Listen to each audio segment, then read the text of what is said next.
Since antiquity, emeralds have frequently been seen as symbols of eternity. Yet paradoxically, they are often at the heart of stories where time is counted, as is the case here. This is the story of a dagger intended for Nadir Shah. When a story begins with a dagger, we usually expect a crime or a tragedy. But this blade is unique, encrusted with gigantic emeralds, including some of the most spectacular ever mounted on a weapon. It fascinates, dazzles, and for centuries, this dagger has attracted envy and attention. It even inspired a cult comedy movie by the name of Topkapi. But the story of Nadir Shah's dagger is far from a comedy. It is an epic, a fresco of war and peace, of conquests and betrayals, an adventure worthy of a great novel. You're listening to Voice of Jewels, a podcast from L'École, School of Jewelry Arts, supported by Cleef Arpels. Unveiling the stories and secrets behind history's most fascinating jewels.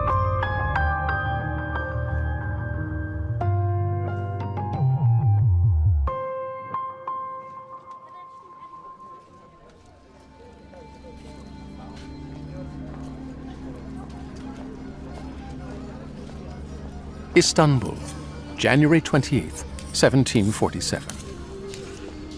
Peacemaking with a dagger. In a way, the idea is rather surprising. For the ambassador Kezrieli Ahmet Pasha, the situation is critical and requires great tact. No coincidence, then, that the Sultan Mahmud I chose him. He needs a skillful man, capable of diplomacy and courage.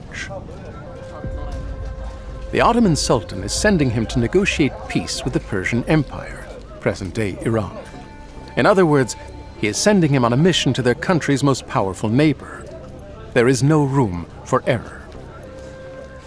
In his luggage, Ahmet Pasha is carrying a precious object, an offering, and not just any offering, a unique piece of gold work encrusted with impressively large emeralds, a sublime dagger, a diplomatic gift intended to impress Nadir Shah, a formidable ruler whom history would later call the Napoleon of Persia. In short, this dagger is highly unusual. The dagger is a truly remarkable, precious object. Marie-Laure Cassius-Duranton, gemologist and art historian at L'École School of Jewelry Arts. The scabbard is made of gold set with diamonds and decorated with a polychrome painted enamel design depicting a basket of fruit, a symbol of abundance, peace, and good government. However, it is above all for its gold hilt set with 3 immense cabochon emeralds that the dagger is renowned. An English watch is inlaid in the pommel. The dial, protected by a cover, also set with a large faceted hexagonal emerald. The presence of this watch emphasizes the modernity of the Ottoman Empire and clearly shows that this dagger had no place on a battlefield. Instead, it is a stunning ceremonial object that embodies the quintessence of Ottoman refinement and taste. Today, this dagger is housed in the collections of the Topkapi Palace Museum in Istanbul. As summer draws near, Kezrieli Ahmet Pasha crosses the Persian border, wrapped in a sable fur coat. The choice of this fur is not insignificant. He wants to command respect, to make an impression. But he doesn't know how he will be welcomed. Will the Persians be open to negotiations or hostile? On June 26, 1747, he meets his Persian counterpart, Mustafa Khan, in Sermil, close to the border. Shortly afterwards, on July 10th, he enters the city of Hamadan, escorted by a lavish delegation, more than 1,000 people.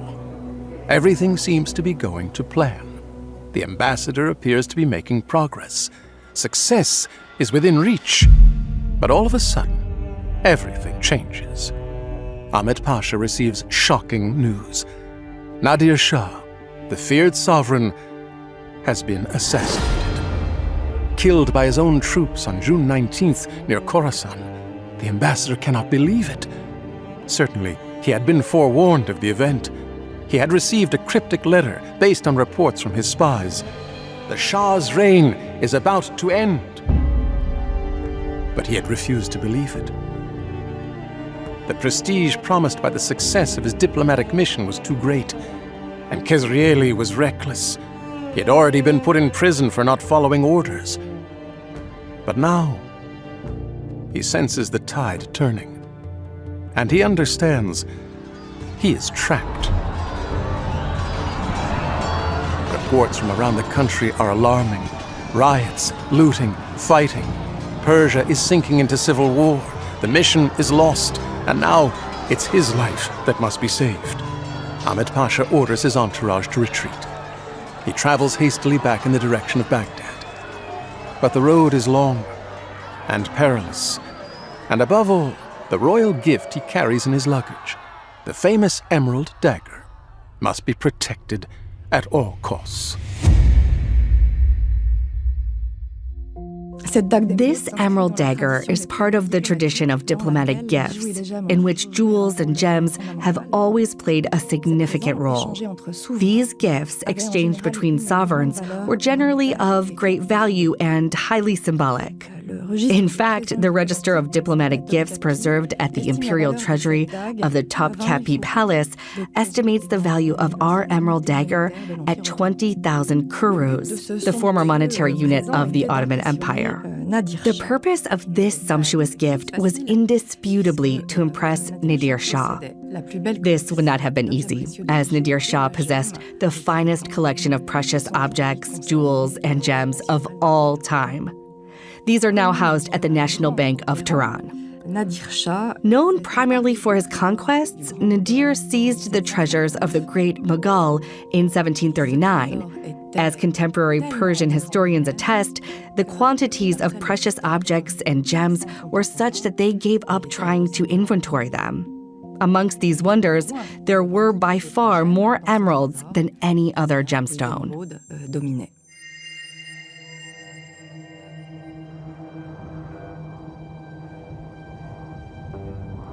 On the road to Baghdad, Khezrieli Ahmed Pasha is overcome by doubt.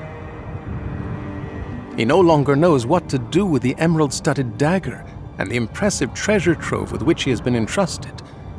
The riches he is carrying make him pray. But these precious objects are also supposed to ensure peace between the Ottoman Empire and Persia. He has accepted this mission and cannot afford to fail. What should he do now? Khezrieli Ahmed Pasha is confused, especially since very little information is available due to the raging civil war. However, just as he feared, the Ottoman embassy's treasure has not gone unnoticed. A cargo of this value is bound to arouse envy, not least that of a local governor by the name of Sam Mirza. Taking advantage of the unrest shaking Persia since the assassination of the sovereign Nadir Shah, Mirza wants to seize the gifts brought by the Ottoman ambassador. He does this by convincing Khezrieli that Nadir Shah is still alive.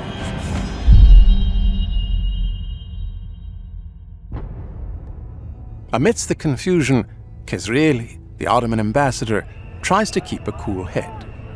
This Sam Mirza, who claims that the Shah is still alive, doesn't seem trustworthy. So Khezrieli decides to flee, and he manages to leave Persia at the very last minute, crossing into Kurdistan via a forbidden route. The ambassador and his entourage finally reach the Iraqi border and continue rapidly to Baghdad, galloping at top speed on their lightning-fast steeds. As soon as he arrives in the city, the treasure he is carrying, and in particular the fabulous emerald dagger, is placed in the city's armory for safekeeping. Chaos descends on Persia, and the Ottomans decide, opportunely, to keep the gifts intended for the now assassinated Shah. However, due to the conflict, the dagger and the other gifts will remain in Baghdad, under heavy guard, for several years.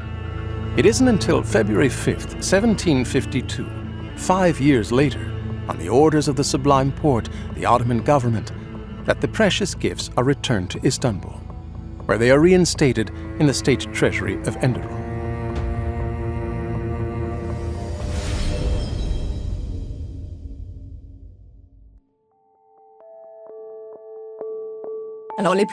Historically, the finest emerald collections were assembled by princes of Ottoman, Persian, and Mughal origin. This is connected to the development of the international trade in Colombian emeralds that began in the second half of the 16th century. The particular taste for emeralds is linked to the political and sacred dimension of the green color for Muslims. In the Quran, green is associated with vegetation, spring, and paradise. After the death of the Prophet Muhammad in 632, green became the dynastic color of his family. It then took on a political dimension and notably became the color of the Fatimids in the 10th century, before becoming the emblematic color of Islam in general.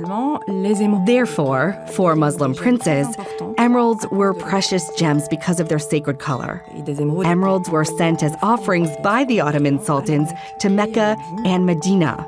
A rivalry existed between sultans, each wanting to outdo the other in terms of grandeur and prestige of the offering. At the end of a journey as adventurous as it was fraught with disaster, Khesrieli Ahmed Pasha's cargo returns to its point of departure. Persia would never receive its gifts. The sumptuous dagger and diplomatic presents would remain in the Ottoman coffers. Ironically, treasures that had been sent by Nadir Shah, the sumptuous Mughal throne, ruby-embroidered fabrics, and royal elephants, had indeed arrived in Istanbul.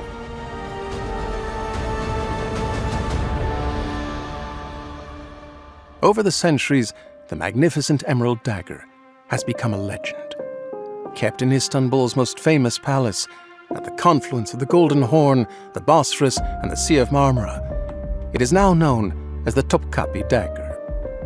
Its green stones, with an almost unnatural brilliance, continue to sparkle in the glass cases of Istanbul's eponymous palace for nearly 3 centuries, and perhaps into eternity. The Voice of Jewels is a podcast by L'École, School of Jewelry Arts, with the support of Cleef Arpels, with the participation of Marie-Laure Cassius-Duranton, gemologist and art historian at L'École School of Jewelry Arts, written by Martin Kenien and Aram Kebadjian, performed by Eduardo Ballerini, and produced by Bababam.